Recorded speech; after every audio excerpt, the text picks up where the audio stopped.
자, 미래통합당 이야기로 넘어가도록 하겠습니다. 김종인 전 더불어민주당 비상대책위원회 대표가 급기야는 이제 조금 늦은 감도 있다라는 지적이 있긴 합니다만은 후보 등록을 마치기 전에 미래통합당의 총괄 선대위원장으로 합류를 했습니다. 새 변수가 될 것인지 이번 총선에서 10대 유권자도 투표를 갖게 됐고 그만큼 젊은 유권자다 얘기를 하고 있습니다만은 1940년에 80대 노장의 재등판을 어떻게 바라봐야 될지 황 대표가 이제 삼고초려 했다는 얘기가 전해지는데 근데 타이밍은 어쨌든 그 공동선대위원장을 제안했다가 거부당하고 네. 황 대표가 총괄로 앉으면서 임시 방편으로 그 이후에 시간이 제법 흘렀고 관심도 밖으로 밀렸다가 다시 영입이 됐는데 어쨌든 공천이 다 끝난 다음에요. 네. 이게 이제 외연 확장이라는 의미 말고 어떤 노림수가 더 있었을까요? 외연 확장 없습니다. 네. 김종인 대표 온다고 해서 뭐 외연 확장이 되겠습니까? 중도나 뭐 10대 이런 쪽에서 뭐 미래통합당을 더 김종인 대표 때문에 더 지지해야지 이렇게 생각은 안 할 것 같아요. 황 대표가 영입한 이유는 한 가지입니다. 왜냐? 내가 내 지역 선거 치르면서 도저히 선거를 지휘할 수가 없다. 내 능력 밖의 일이다. 그리고 신세돈, 박형준 두 공동 선대위원장을 보니까 너무 무게감이 없다. 무게감이 있는 중심을 잡아줄 수 있는 인물이 그래도 있어야 되겠다라고 생각을 한 것이라고 보여지고요. 이 김종인 위원장이 옴으로써의 기대 효과는 저는 마이너스로 안 가는 것만 해도 상당히 여러 가지로 긍정적인 효과다라고 말씀드려요. 실수를 덜 할 겁니다. 이분은 선거를 많이 치러봤고 노련하기 때문에 선거 과정 중에서 지도부가 행할 수 있는 말과 행동의 실수를 이분은 안 할 것이다. 그런 것만 해도 미래통합당 선거에 상당한 도움이 될 것이다. 전 그렇게 보여집니다. 그래서 너무 큰 시너지 효과, 의미 부여 안 해도 괜찮을 것 같습니다. 김종인 위원장이 들으면 굉장히 서운하실 그런 말씀하셨는데 결국에는 외부 유권자들에게 주는 어떤 호응이나 반응은 마이너스가 아니면 다행이다 이렇게 얘기하셨는데. 좀 부정적으로 평가해 주셨으니까요. 좀 반대 평가를 좀 해드려야 될 것 같은데요. 선거를 앞둔 상황에서는 한 20일 정도 기간에 무슨 일이 벌어질지 사실 몰라요. 어떤 악재가 튀어나올지는 모르거든요.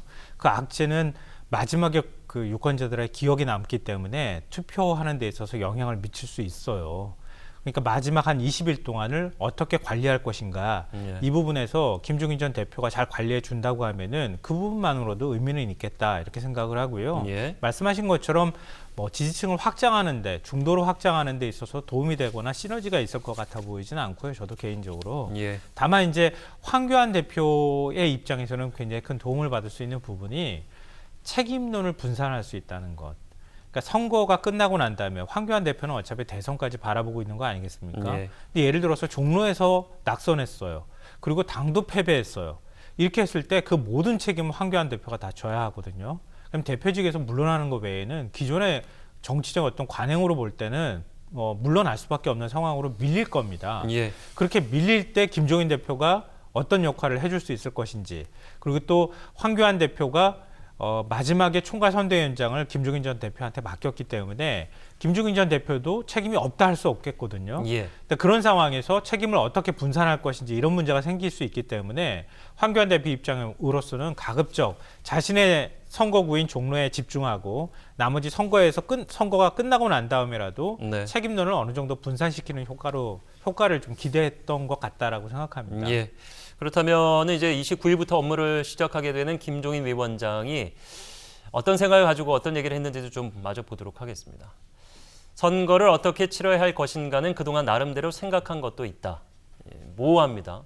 그간 안 한다고 했다가 이제 갑자기 등판하셨는데 생각은 또 정리해 주셨다는 거죠. 어떤 생각일지 모르지만 과반은 장담하기 어렵지만 일당은 만들 수 있다. 그렇다면은 일당이 어떻게 될 것인지에 대한 얘기를 하셔야 되는데 그 얘기는 또 없어요. 그리고 황교안 대표 여러 가지로 미숙하지만 사람은 정직한 것 같다. 자, 이게 선거와 무슨 연관성이 있는지도 잘 모르겠고 조선일보 출처로 전해드렸습니다만은 이게 어떤 의미로 이런 얘기를 하셨을까요? 그러니까 이전에도 이 김종인 전 이제 민주당 대표가 비대위 대표가 박근혜 전 대통령 때도 그렇고 사실 본인이 맡은 직책은 나름 평가는 잘 수행을 하셨는데 항상 이제 일시적인 직책을 맡다 보니까 오래 못 계시고 나오시잖아요. 나와서는 또 지나온 과거에 대해서 자기 부정처럼 비판을 하거나 욕을 한 경우가 많았고 이번도 만약에 앞서 얘기한 대로 책임을 분산하게 된다고 치면은 본인이 원했던 얘기대로 이제 선거가 잘 안 치러질 경우에는 책임론을 다른 사람한테 돌릴 가능성이 충분히 있는데.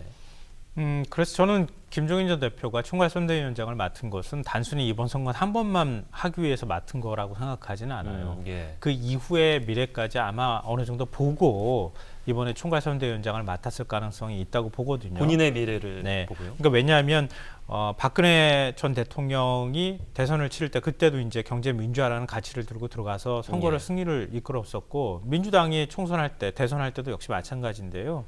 그리고 이번에 이제 다시 또 갔단 말이에요.